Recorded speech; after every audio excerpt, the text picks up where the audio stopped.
Hi. Okay, in life, everybody suffers. At some point, you're going to run into pain. It's just the way it works. And when that happens, it's very healthy to shift to gratitude and look at what you do have and the reasons that you should be happy.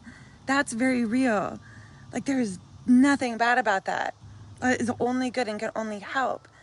One of the ways of doing that, whenever we focus on, like, it could be worse. Like, it could be this, or it could be that, or it could be them, or it could be them. Or we think, like, okay, well, I should be happy because somebody else out there has it worse for me. And, we as human beings, it's like we're codependent. My internet, oh my gosh, driving me bonkers. Like, bad internet makes me literally, like, I'm going to have a cow right now. If there's a cow to be had, it's going to be had back here in my backyard by me. I'm going to have all the cows with bad, slow internet. God, it drives me nuts. You know what? It could be worse. It could be worse. I could have no internet. Yep. Somebody else out there has it worse than me. Somebody else out there has even slower internet than me. Okay, so we rely on each other in this codependent relationship with the world to compare ourselves to kind of see where we land. Like, how are we doing? And we do that through comparison. And this is no different. You're comparing yourself to other people to kind of, in other situations, to get a grasp on how good or bad you have it. So here's the twist on that, is if we rely on comparing ourselves from other people to minimize our pain, we are in a constant dance of comparison. And yes, I think we should use other people's stories as inspiration, or to find ourselves, or to see ourselves in other people's stories. Like, I love when people can see my story and they see themselves. Like, I don't want you to see me when you listen to me. I want you to see what's going on in your own life, in my story, so that you can find your own strengths and your own joys, and find your own inner peace, and find your own reasons. Like, yes, like, we should rely on each other for inspiration and for perspective, for sure.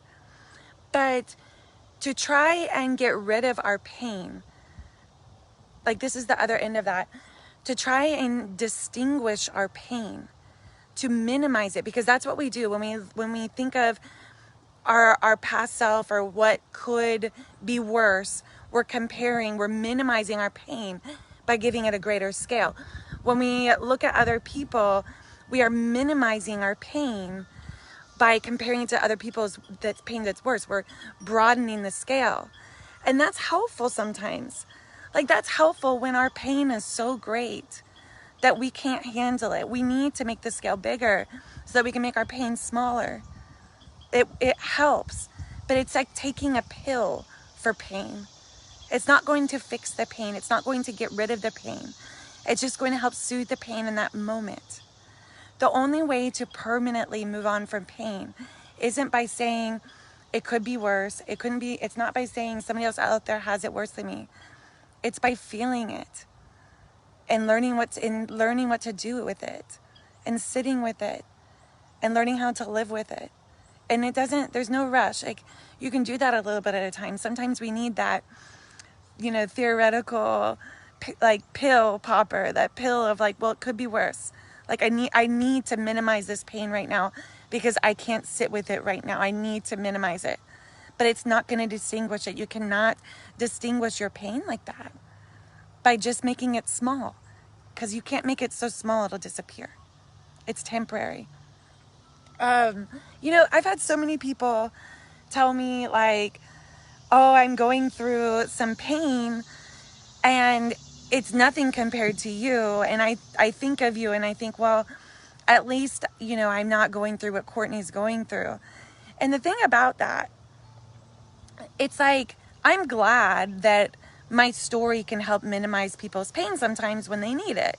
Like, that's cool. That's good. I do it too. Like, sometimes there's certain things about my recovery and my illness and everything where I'm just like, I need to minimize this right now because I don't have the capacity or energy to address this right now.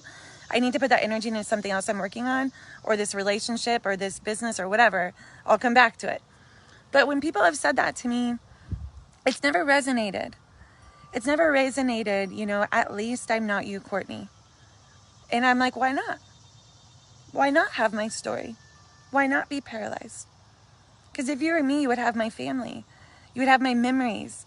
You would have like all the good stuff in my life. Like, I don't think anyone, like, why wouldn't you want to be me?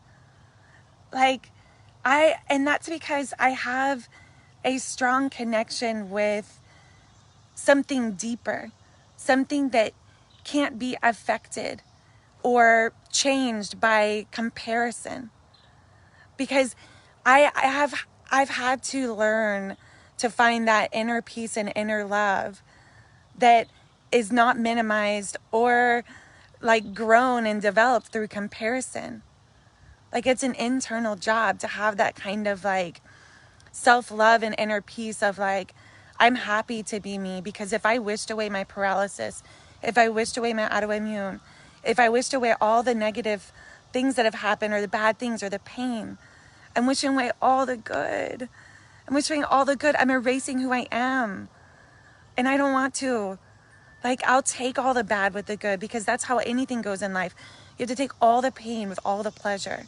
In fact, there would be no pleasure without the pain, because you wouldn't have the pain in comparison to even know something was good. How about that? How about that flip on comparison? Anyway, so that's it, is, use other people's stories. Like, rely on that it could be worse, or at least not them, in times that you need it. But the other thing I wanted to say is, just because it could be worse, and just because there's other people out there that have it worse for you, doesn't mean what you're going through isn't hard. Doesn't mean what you're feeling isn't real. Doesn't make your pain valid and important and totally understandable. Like, it doesn't, just because you can minimize it through comparison for that second, doesn't mean you should try to live in that space forever. You don't need to do that. Sometimes you can be very honest with yourself, and that's where you can actually not need comparison to get through it anymore. Like, if you think about like Alcoholics Anonymous, AA, like the first step of recovery of any kind is admitting there's a problem. And if you will never even allow yourself to be like, you know what, this pain is real, and be honest with yourself about how you feel, how are you ever going to move on? You're going to have to live in trying to minimize it and hiding from it forever. And that's exhausting. The way to move on from your pain and to heal from your pain is when you're ready and you have the capacity and the energy, saying, okay, I'm sad. I'm hurt. This is hard. I feel weak. I need help. I'm fragile. I wish this wasn't happening. Why am I not strong enough to get through this? I thought I could do better. I wish I could tell people I'm fine. I wish I could say, no, I've got it. But I'm tired and I do need help. And I would love that love and support. I would love to be held. And I just want to admit the truth. And then you can start telling your story, and then you can start moving on. And then that pain starts to come out a little bit at a time when you quit hiding from it, when you quit shoving it back down. And when we shove down our pain and minimize it through comparison, or just minimizing it because we think we shouldn't feel that way, or minimizing it because we think we should be strong and strong enough to deal with it, then what we do is shove it down with blame and guilt and shame for feeling them to begin with. So then we even feel worse. So whenever it does come back up, that little theoretical pill that whatever you told yourself to make it go small, it comes back bigger and stronger and even harder to handle. And when it does, then let it out, little by little, drip by drip. And you'll get there. And eventually one day you'll look up and say, I don't know how I got here, but I feel a lot better. I actually even like myself. I'm actually okay with this new life. I'm actually accepting of myself and other people, because how we accept others is how we accept ourselves. If we judge other people, we judge ourselves just as much, just as deeply. So one day you'll come up and say, you know what? You're going to look around, you can say, I like my life. I like myself again. And this isn't the life maybe I would have chosen, but this is the life I got. And this is the life I love. And this is all of the experiences that I never knew I needed. So anyways, much love. However you feel is valid. And when you can, when you have the energy, sit with it, cry, let it out. Be honest with yourself. Be truthful. Love yourself. Wouldn't you want your best friend to be honest with you? So be honest with yourself. Bye-bye.